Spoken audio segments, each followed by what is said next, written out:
So it may come as a surprise to many of you that I actually haven't watched a lot of Disney movies. I haven't seen Snow White, Cinderella, The Little Mermaid, Brave, The Princess and the Frog, Beauty and the Beast, Pinocchio, Peter Pan, any of the Cars movies, A Bug's Life, The Good Dinosaur, or even Mulan, Tarzan, and that Hunchback movie. But there's one thing I do know, and it's that the movies I have watched, I've analyzed as deep as I can. Moana is a movie which I just recently watched for the first time ever, along with Big Hero 6. And when watching Moana, in the first 3 minutes, I took one look at Te Kā, and I was all like, "Oh yes! The style, the sparking event, the everything tells me that this is Te Fiti." This led me to assume this throughout the entire movie, which led me to spawn more theories along the way. And when my theory about Te Kā and Te Fiti came true, I was left with a ton of theories revolving around the father, the grandmother, and the ocean, which I'm now sharing with you today.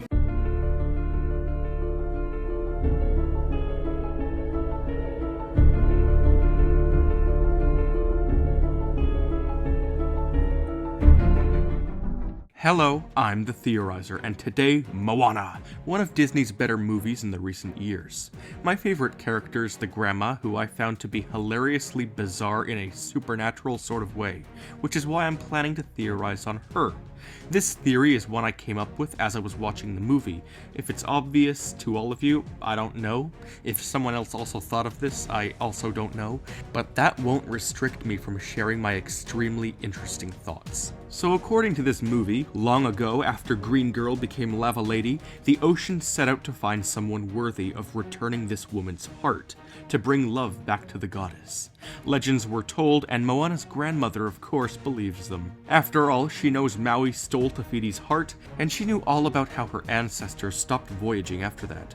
But notice how Moana isn't the only one in her family who likes the ocean. Her father loved it almost as much as Moana, and his mother loved it quite a bit as well. It's almost like this generation shared a love for the ocean, and that love got more and more intense as the generations descended, until it reached the chosen one. My theory is that it chose all of them along the way down to Moana, and this is why they literally and figuratively have the spirit of the ocean inside of them. Now, of course, it's obvious that Moana is like her father, and at parts I felt like the movie implied he was also a chosen one. Like just how similar those boat crashing situations really were. All of this, of course, is why I'm proposing this generational theory. But what about the grandmother? Well, let's take a good look at her. She has a very great love and respect for the ocean. We always see her doing stretches and stuff next to the water. Her spirit animal is a manta birostris, so much so that they actually swarm around her whenever she wants them to. She had a grand desire to tell Moana about all of the oceanic adventures of their ancestors, and I even think she did it just to lead Moana to save Te Fiti. Moana's love for the sea came from her grandmother. Seriously, whether this be a biological prophecy or just the way she was taught, it was her grandmother. So Tala's clearly got significant ties to the ocean, but that's not all. Oh no, not even close. Notice how when Moana's a young girl, whenever the ocean does something supernatural, it's when the grandmother is there. Back when it selected Moana for its prophecy, that was when it first showed its true nature. But guess what?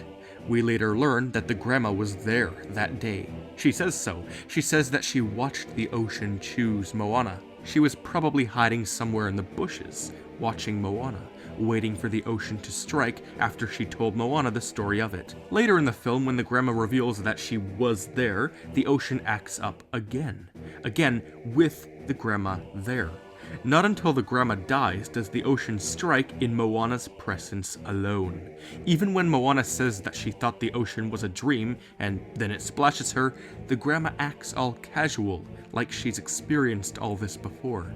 As does her father, calling the heart of Te Fiti just a rock, like he knows what it is. He also wanted her to steer clear of the prophecy. If you also realize the similarities, good. These are very crucial key points to my theory, but there's much more. After all of this, I've come to the conclusion that, heck, I bet Tala was the one who inspired Moana's dad to love the ocean too, getting him revved for the prophecy, which he failed to fulfill.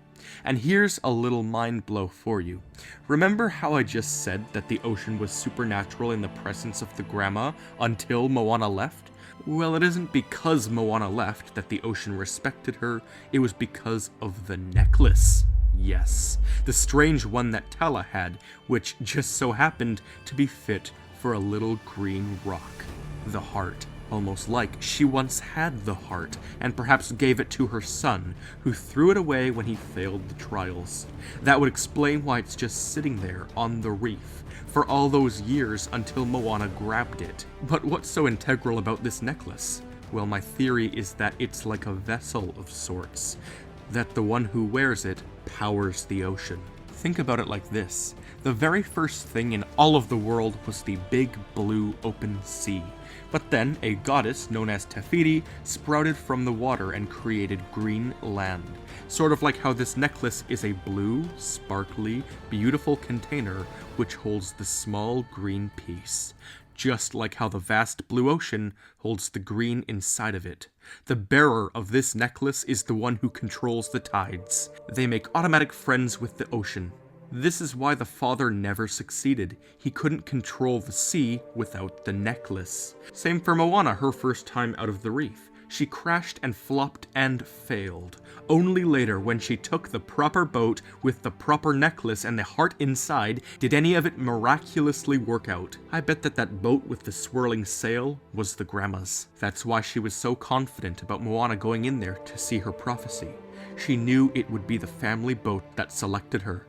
The chiefs of this island are the saviors, Moana specifically. And the other reason her father's attempt was so futile is because, look, his boat wasn't the same one as the grandma's, the swirly one. And so, I have concluded something mind-blowing. The reason people can't leave this island is because of the storms in the Savage Reef, correct? And the only time they can leave is if they have the Heart of Te Fiti, the proper boat, the sparkly necklace, and the permission of the ocean by being considered chosen. This is the ocean, slowly trying to figure out who on this island is the savior. It won't let anybody leave, unless they're leaving to save Te Fiti. This ocean is nutty psychotic. Lulz! But back on track, there's still much more to cover.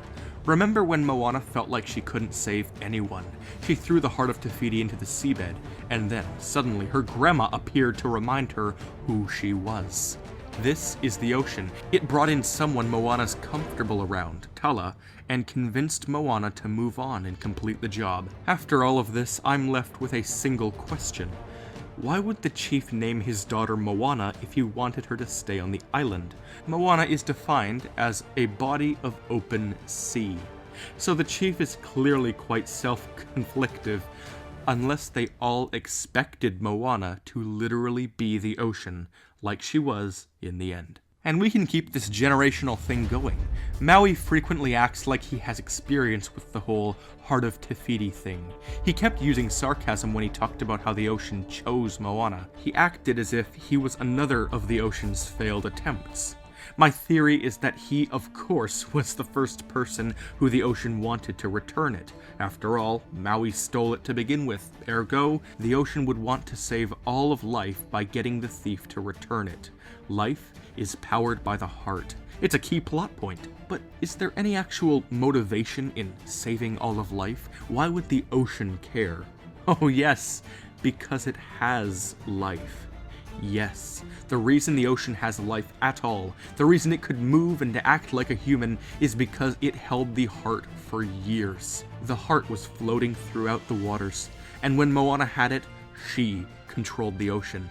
At the end of the movie, it has no life. All it is controlled by is Moana.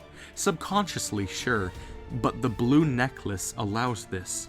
And in the grand scheme of everything, this necklace is more powerful than the heart itself. Because whereas the heart represents life, the necklace can control all of the sea, everything that holds life. But back to Maui, because I'm still not done with him. As a boy, he was abandoned and somehow found by the gods. That's what he said, but here's the thing. His parents threw him out into the ocean, so is the ocean a god? Or did the ocean transport Maui to Te Fiti? And another mind blow here, did she raise him? And before we get to this next part, it all sort of violates what I previously said about the ocean being controlled by the necklace. Think of this part of the video as a mini side theory, totally unrelated from the other stuff. So was Maui raised by Te Fiti? Maui calls himself the demigod of the wind and sea. That means that yes, he has powers of both. And the winds are mostly just dictated by the sea, so technically Maui is just a demigod of the sea. It would explain why Maui and the ocean are so familiar with each other. But in real life, like in real, not Disney life, Maui is an island in Hawaii. And what do they preach in Moana? That all islands are created by Te Fiti. And this can mean only one thing. That it was Te Fiti who created Maui's demigod form. She and the ocean raised him. And who gave him the replacement fishhook at the end of the movie? Oh yeah, Te Fiti. Which means it is beyond more likely than not that she gave him the original as well. And that means that the heart, the heart, Maui stole from his own adoptive mother just to prove himself to his birth parents. Wow. Heartless. And so, if Maui was taken in by the land and sea, then that would make him chosen by them. The baby who they for some reason saved. Maui was the original chosen one, but not for the prophecy of saving Te Fiti. So perhaps his heirs would be the true chosen ones for what he did to Te Fiti. Once the ocean failed at getting Maui to return the heart, the ocean passed the heart down through Maui's descendants until it reached the grandma, the family heirloom given by the one and only ocean. The generational theory is internally fueled by the fact that if Maui truly was at the top of their generations, then it makes sense for everyone in that line to be the follow-up savior to his mistake. And what's more is that the grandma acts like she knows Maui. She tells Moana to grab his ears and whatnot, so is Maui her father.